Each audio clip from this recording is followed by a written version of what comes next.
In the 1950s, a weapon was invented that has become more powerful than America's deadliest weapons of mass destruction.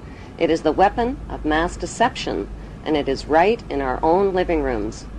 The hypnotizing world of picture television brings us the news of the world through two central news agencies called Reuters and the Associated Press. The Rothschilds bought Reuters in the 1800s, which later bought the Associated Press and made the Rothschild family owners of the world's largest central news services. To the present day, the world depends on these Rothschild-owned central news services as their main source of news and information. In his book called Who Owns the TV Networks, author Eustace Mullins claims that the major TV networks, radio stations, newspapers, and publishing empires are controlled by the Rothschild, Rockefeller, and J.P. Morgan money cartels through their corporate conglomerates.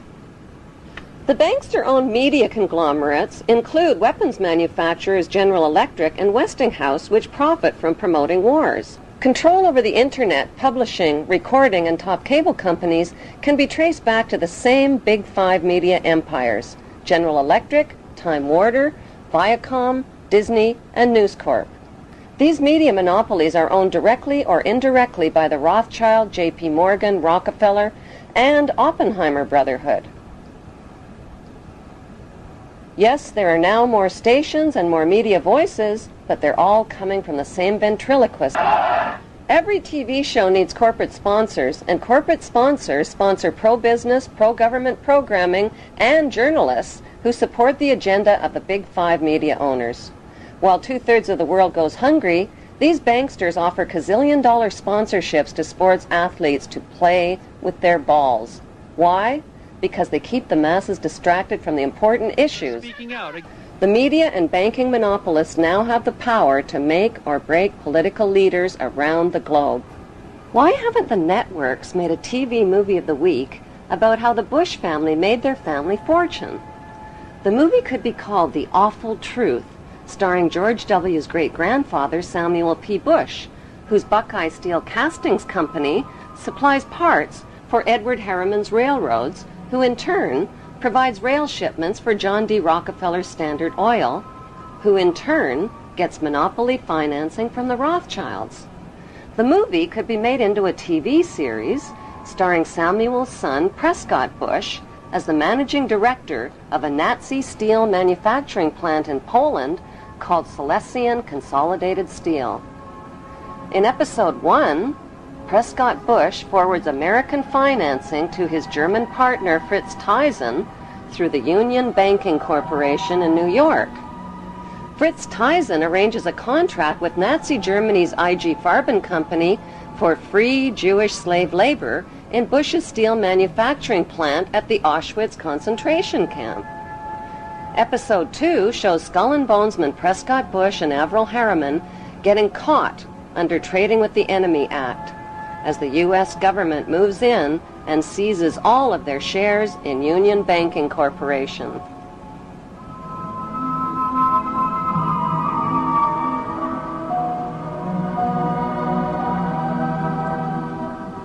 In episode 3, Prescott's son, the first George Bush, is director of the CIA. George puts drug king Manuel Noriega on the CIA payroll, allowing thousands of tons of cocaine to hit the streets of America via the Panama Canal. In episode 4, George's son, the second George Bush, becomes partners with Osama bin Laden's older brother, Salem bin Laden, in a Texas oil company called Arbusto Energy. Episode 5 introduces George W.'s shady younger brother, Neil Bush, ripping off the elderly in the Silverado savings and loan scandal that cost U.S. taxpayers $1.3 billion. In episode 6, the Florida election is fixed by George W.'s older brother, Jeb Bush, who puts brother George into the top job at the White House, which brings us back to Auschwitz and the concluding episode with George W. Bush visiting the slave labor camp where his grandfather helped build the Bush family fortune on free Jewish slave labor.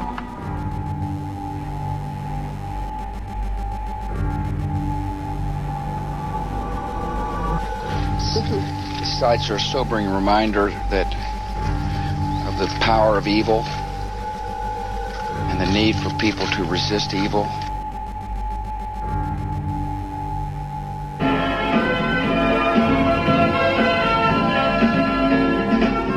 Ladies and gentlemen, as a follow-up to the TV series, an award show could celebrate the 20-year friendship of the Bush and Bin Laden families and their shared investment in the Carlyle Group.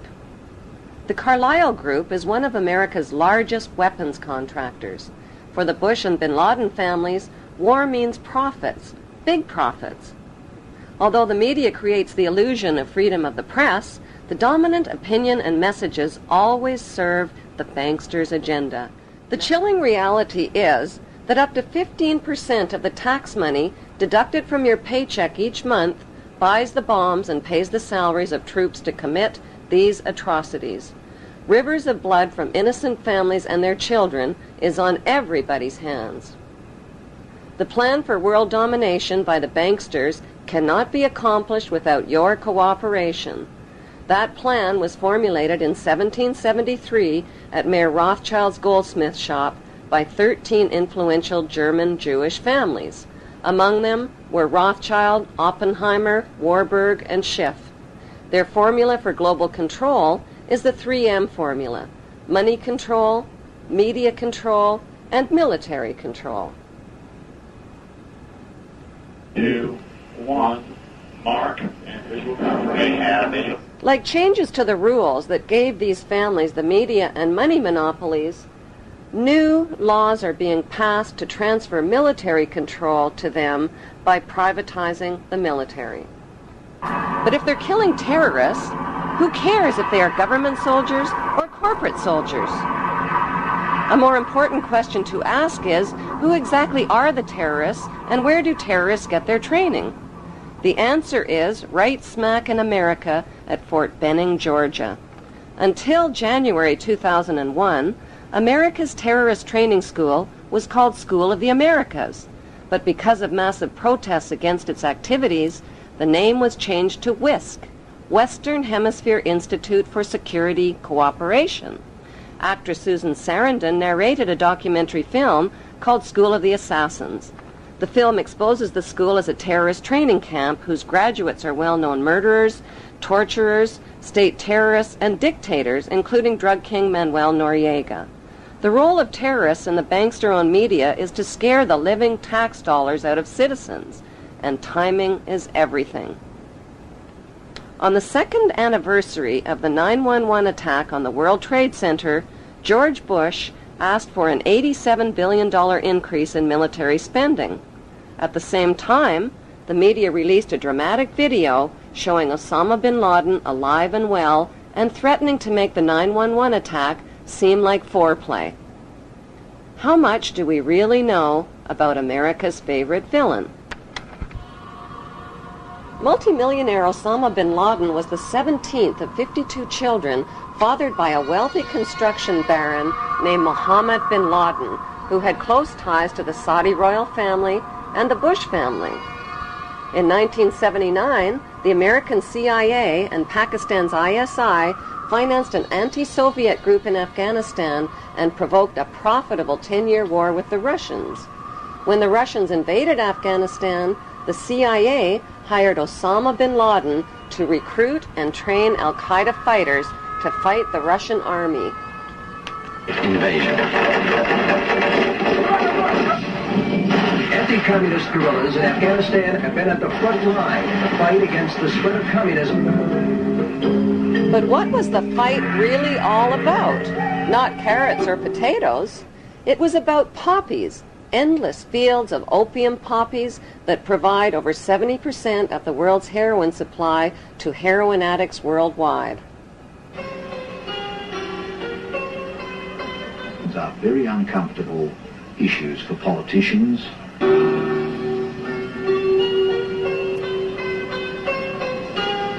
It was a dramatic story, but the media failed to tell us the less heroic side of Afghanistan's freedom fighters.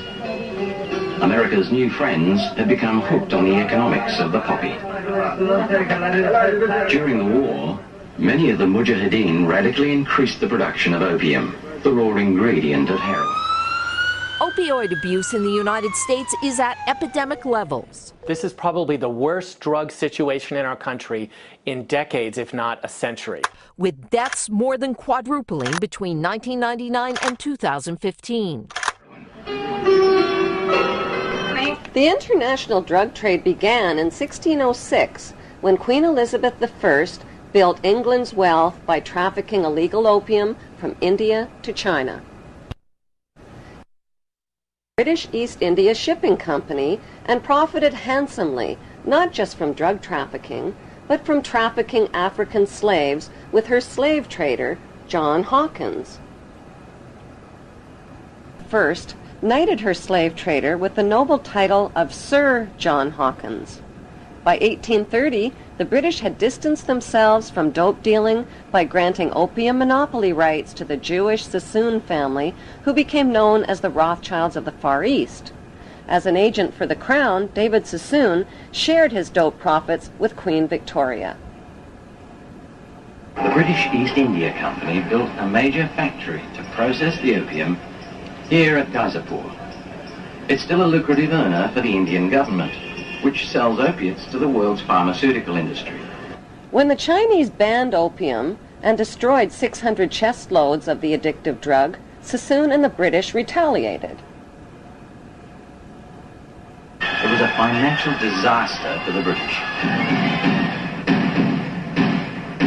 With huge profits at stake, they retaliated with the Opium Wars of 1843 and 1858. The forces of the market were to defeat China's moral prohibition.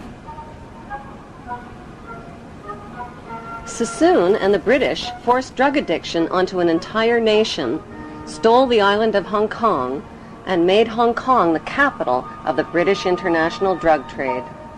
In 1872, Queen Victoria knighted David Sassoon's son, Albert Sassoon, who spread the illegal opium trade throughout China and Japan. In 1887, Sir Albert Sassoon married Aline Carolyn Rothschild and joined the pirated fortunes of the Sassoon drug cartel with the Rothschild money cartel. Today, it's business as usual for the descendants of the Sassoon and Rothschild families, who socialize with Queen Elizabeth II and Prince Charles as elite members of Britain's inner power circle. Many have been granted royal titles, like Sir, Countess, Baron, and Marquis, but their many victims aren't fooled by the crowns, the titles, and the tuxedos. They have very different titles for them. Titles like liars, thieves, dope dealers, and mass murderers. On the other side of the Atlantic, a member of the same opium smuggling syndicate, Samuel Russell, founded Yale University's Skull and Bones Brotherhood with drug money. Exclusive members were financed into political power positions in the CIA, the U.S. Supreme Court, and the White House. When Skull and Bonesman George Bush Sr. became CIA director in the 1980s, the CIA recruited Osama bin Laden to train al-Qaeda and Mujahideen fighters in Afghanistan. The job of Osama's trainees was not just to fight the Russian communists, it was to run Afghanistan's multi-billion-dollar opium trade. Heroin, manufactured from Afghan opium, supplied $250 to $300 billion annually to Wall Street and the U.S. banks. Authors Alfred McCoy and Michael Levine tied the CIA to this unholy drug alliance and received national attention when the CIA tried to suppress their books. Michael Levine became a best-selling author when he wrote about his experience of this unholy alliance. After 30 years' distinguished service with the DEA, he could write with some authority. You could look at what they did to me as an example in microcosm of Central Intelligence's actions and the State Department in completely subverting the drug war. You know, the drug war was something that only existed in the minds of Americans, on the streets of America, for kids like my brother, for cops who died. There was no drug war. The biggest drug dealers in the world were given a license to sell drugs to Americans to support themselves. And this continued right down from Southeast Asia, through the Mujahideen, through the Contras. But how was the heroin smuggled into the United States? One of America's most gruesome secrets